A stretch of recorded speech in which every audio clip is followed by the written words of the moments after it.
साथियों, विकारी शब्द संज्ञा की बात करते हैं। संज्ञा शब्द सम धन ज्ञा का मेल है, जिसका शाब्दिक अर्थ है सम्यक ज्ञान कराने वाला, यानी अच्छी तरह से भली भांति। सम्यक ज्ञान जो पदार्थ जैसा है उसे वैसा ही जानना, यानी न कम जानना, न अधिक और न विपरीत जानना, ये होता है सम्यक ज्ञान। यानी अच्छी तरह से भली भांति किसी पदार्थ, व्यक्ति या वस्तु के बारे में जानना ही सम्यक ज्ञान है। साथियों, संसार के जितने भी व्यक्ति, वस्तु, पदार्थ, भाव, विचार या अवधारणाएं हैं और उनके जो नाम हैं वे सब संज्ञाएं हैं। यानी अगर संसार के कितने भी प्राणी हैं, पदार्थ है, विचार है, चाहे अवधारणा है, और उसका एक निर्धारित नाम है, वे सब नाम ही संज्ञा है। यानी संज्ञा का पर्याय है नाम। परिभाषा की बात करें तो किसी व्यक्ति, वस्तु, स्थान, वर्ग, भाव, स्थिति, विचार आदि का परिचय कराने वाले शब्द संज्ञा कहलाते हैं। जैसे कुछ उदाहरण है: श्याम, पिता, जयपुर, गाय, जीवन, दुख, लकड़ी, पत्थर। जिनमें श्याम किसी व्यक्ति विशेष का नाम है, पिता संबंध का नाम है, जयपुर एक स्थान का नाम है, एक स्थान विशेष, गाय एक प्राणी है, जीवन एक अवधारणा का नाम है, दुख एक भाव का नाम है, लकड़ी और पत्थर ये पदार्थ के नाम है। ये सब शब्द संज्ञाएं हैं, यानी जिनका नाम है। साथियों, संज्ञा के मुख्यतः 3 प्रकार हैं, जो इस प्रकार हैं: नंबर 1 व्यक्तिवाचक, नंबर 2 जातिवाचक और नंबर 3 भाववाचक। साथियों, संज्ञा के संप्रत्यय को समझने के लिए हमें इसका 2 बड़े रूपों में अध्ययन करना होगा, और वे 2 रूप हैं यथार्थवाचक संज्ञाएं और भाववाचक संज्ञाएं। साथियों, यथार्थवाचक संज्ञाएं वास्तविक होती है, दृश्य होती है और मूर्त रूप लिए होती है। ये संज्ञाएं आकार, प्रकार, लंबाई, चौड़ाई और आयतन के आधार पर भी समझी जा सकती है। साथियों, यथार्थवाचक संज्ञाएं इंद्रियगम्य होती है। इंद्रियगम्य का अर्थ है इंद्रियों का विषय, यानी वे संज्ञाएं जिनको हम अपनी 5 इंद्रियां आंख, नाक, कान, जीभ और त्वचा के द्वारा जान सकते हैं, वे सारी संज्ञाएं यथार्थवाचक संज्ञाएं होती है। यानी जिन संज्ञाओं का नाम सुनते ही हमारे मस्तिष्क में चित्र या बिंब बनता है, वे सारी संज्ञाएं यथार्थवाचक हैं। साथियों, यथार्थवाचक संज्ञाओं में व्यक्तिवाचक संज्ञाएं और जातिवाचक संज्ञाएं आती हैं। साथियों, इस प्रकार कहा जा सकता है कि यथार्थवाचक संज्ञाएं यानी व्यक्तिवाचक और जातिवाचक संज्ञाएं दोनों ही वास्तविक होती है, दृश्य होती है और मूर्त रूप लिए होती है, और दोनों ही इंद्रियों का विषय है, यानी 5 इंद्रियों के द्वारा हम जिन्हें जान सकते हैं। अर्थात वे संज्ञाएं जो आकार लिए हुए हैं, जिनका आयतन है, जिनका कोई रूप है, जिनकी लंबाई है, चौड़ाई है, जिनके आधार पर हम उन्हें समझ सकते हैं।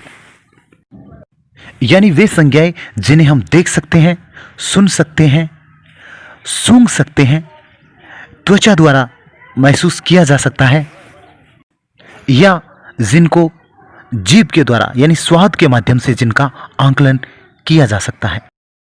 दूसरा रूप है भाववाचक संज्ञाओं का। साथियों, ये संज्ञाएं यथार्थवाचक से एकदम विपरीत होती है, यानी अदृश्य होती है। अदृश्य का मतलब दिखाई नहीं देती, अमूर्त होती है, यानी जिनका कोई रूप, आकार नहीं है, जो अवास्तविक होती है। अवधारणाएं, विचार, ये सब भाववाचक संज्ञाओं में होता है। इनके अलावा जो अवास्तविक होती है यानी अवधारणा, यानी जिनके बारे में हमारे मस्तिष्क में कोई चित्र या बिंब नहीं बनता है, जो अदृश्य रूप लिए हुए, अमूर्त है, जिनका कोई आकार, प्रकार नहीं है, ये सारी संज्ञाएं भाववाचक संज्ञाएं होती है। अब बात करते हैं व्यक्तिवाचक संज्ञा की। वे शब्द जो किसी व्यक्ति विशेष, स्थान विशेष या वस्तु विशेष का बोध कराते हैं, व्यक्तिवाचक संज्ञा शब्द कहलाते हैं। जैसे मोहन, जयपुर, गंगा, ताजमहल, रामायण, कुरान आदि शब्द व्यक्तिवाचक संज्ञाओं के उदाहरण हैं। यहां मोहन किसी व्यक्ति विशेष का नाम है, यानी मोहन अपने आप में एक व्यक्ति का नाम है। जयपुर एक शहर का नाम है जो अपने आप में एक ही है।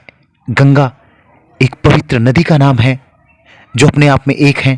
ताजमहल जो एक इमारत का नाम है और रामायण एक ग्रंथ विशेष का नाम है। कुरान जो मुस्लिम धार्मिक ग्रंथ है वो अपने आप में एक है। यानी ये सब संज्ञाएं अपने आप में विशेष है, यानी एक है। अब प्रश्न ये उठता है कि व्यक्तिवाचक संज्ञाओं को कैसे पहचानें। साथियों, ये संज्ञाएं दुनिया में एक ही होती है। साथियों, इन संज्ञाओं को हम पहले से जानने के आधार पर पहचान सकते हैं। एक उदाहरण के जरिए इस संप्रत्य को समझते हैं। किसी नौकर ने अपने मालिक से कहा कि श्रीमान, बाहर कोई लड़का आया है। तब मालिक ने उससे कहा कि उसे अंदर भेजो। जब वह लड़का अंदर आया तो मालिक ने कहा, अरे ये तो मोहन है। साथियों, नौकर ने मोहन को मोहन नहीं कहा बल्कि लड़का कहा, क्योंकि वह उससे पहले से परिचित नहीं है। वह तो केवल लड़के के गुणों के आधार पर ही उसे लड़का मानता है, यानी एक जाति से उसका आकलन करता है। लेकिन यहां मालिक उससे पूर्व परिचित है, इसलिए वह उसे व्यक्ति विशेष के रूप में मानता है और उसे लड़का न कहकर मोहन कहता है। यानी साथियों, व्यक्तिवाचक संज्ञाओं को हम पहले से जानने के आधार पर पहचान सकते हैं। व्यक्तिवाचक शब्द हमेशा दृश्य होते हैं, यानी मूर्त रूप लिए होते हैं। यानी ये संज्ञाएं इंद्रियों का विषय है। साथियों, एक और महत्वपूर्ण बात व्यक्तिवाचक संज्ञा के बारे में, ये संज्ञाएं हमेशा एक वचन ही होती है। साथियों, दूसरा प्रकार है जातिवाचक संज्ञा। वे शब्द जो किसी प्राणी, पदार्थ या समुदाय की पूरी जाति, वर्ग यानी क्लास का बोध कराता है तो उसे जातिवाचक संज्ञा शब्द कहते हैं। जैसे लड़का, पर्वत, पुस्तक, कुत्ता, आम, देश।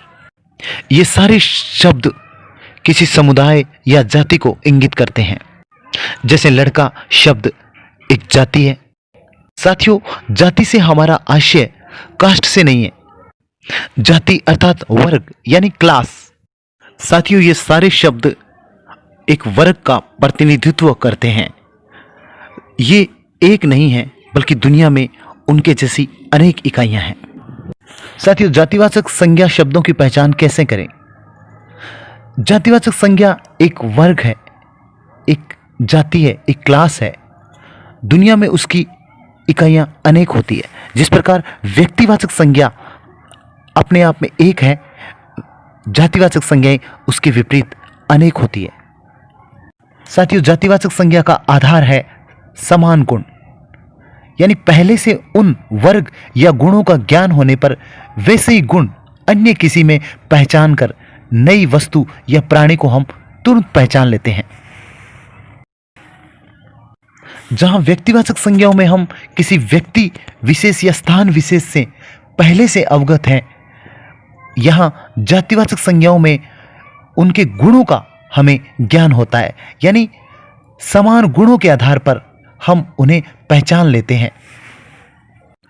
जैसे गाय की प्रजाति और उसके गुणों का हमें ज्ञान है, तो हम अगर किसी नई गाय को देखेंगे तो हम तुरंत उसके गुणों के आधार पर पहचान लेंगे कि ये गाय है। साथियों, अंग्रेजी व्याकरण के आधार पर कुछ विद्वानों द्वारा जातिवाचक संज्ञा को द्रव्यवाचक और समूहवाचक संज्ञाओं में विभाजित कर लिया गया है, किंतु यह विभाजन हिंदी भाषा के व्याकरण में अनावश्यक है। दरअसल अंग्रेजी व्याकरण में द्रव्यवाचक और समूहवाचक संज्ञाओं का वर्गीकरण आर्टिकल AND के लगाने की दृष्टि से आवश्यक है, किंतु हिंदी में इस विभाजन की आवश्यकता नहीं है। जातिवाचक संज्ञा के भेद द्रव्यवाचक संज्ञा में सभी प्रकार के पदार्थ या द्रव्य जैसे मिट्टी, चीनी, तेल, लोहा, सोना, घी, दूध, लकड़ी आदि पदार्थ आते हैं। साथियों, द्रव्य का अर्थ है पदार्थ।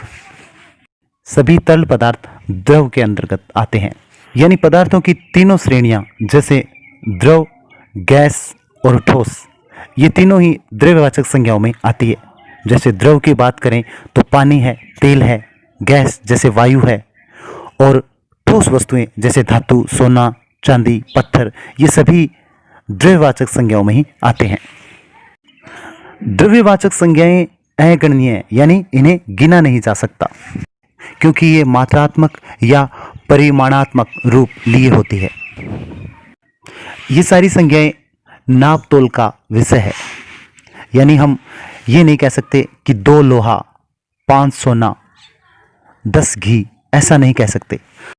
हम इन्हें केवल मात्रात्मक या परिमाणात्मक रूप में ही दर्शा सकते हैं। संख्यात्मक रूप में इन्हें दर्शाया नहीं जाता। इसके बाद दूसरा भेद है समूहवाचक संज्ञाएं। ये संज्ञाएं अनेक गणनीय संज्ञाओं के समूह से बनती है, यानी वे संज्ञाएं जिनको गिना जा सकता है। यानी ये संज्ञाएं संख्यात्मक रूप लिए होती है। ये शब्द किसी व्यक्ति के वाचक न होकर समूह या समुदाय के वाचक होते हैं।